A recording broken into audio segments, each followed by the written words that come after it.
Hi everyone, Tom Kuzma with Buffalo Chiropractic Clinic, and this is JD O'Donnell to my right, and we're going to talk with you about when to use heat and when to use ice, the age-old question.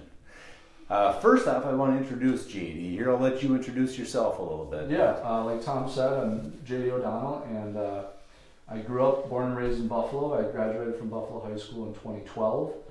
Did 2 years at Hamline University and 3 years down at Winona State, where I graduated with a Bachelor of Science in Movement Science.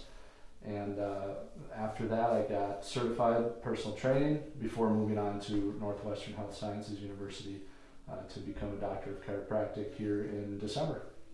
All right. Well, and we're very excited to have him here. So he's interning here. He'll be in our office until at least April this year. So if you want to come say hi or get his autograph for you Bulldog fans out there, he is shortstop? I'm a bit of a utility guy now, so kind of all over. All over the place. So he'll go wherever. Yeah, he's the best guy around. So anyhow, let's get to the point here. Yep. But we're really excited to have JD around here. Excited to be here. The personal training background is huge too. But so getting to the heat or ice thing here, you guys are all curious. I'm sure you're just chomping at the bit. What are they going to say?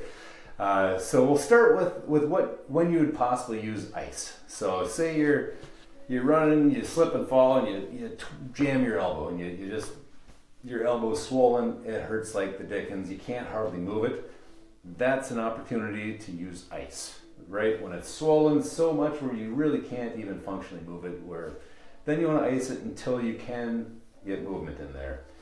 I'm not a big advocate of ice, and I'll tell you why here shortly. So in order to do that, we need to back up and talk about what inflammation is and what it's exactly doing. So you get injured, the body notices this. You have nerves, you notice it, it hurts.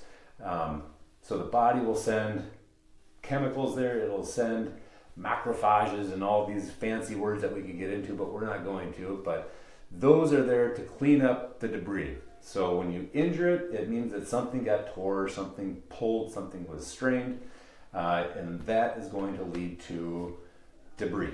Just basically things that are floating around there that shouldn't be there. Now that is going to eliminate that. So that's what the inflammation does first. First phase is they're going to try to eliminate debris. Second phase of inflammation is they're going to bring your proteins in, and that's going to help heal the muscle. So those proteins are actually what's going to help bind those muscle fibers together again, like what we talked about in our tendonitis talk here last time, so you have to check that out. But inflammation is not a bad thing. So if you don't get anything else out of this conversation, that will be something to remember and to just keep in mind.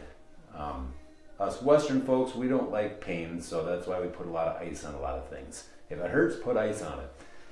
Not really that clear cut though. So really the first day or two, maybe 3 days after an injury, that's when you use ice.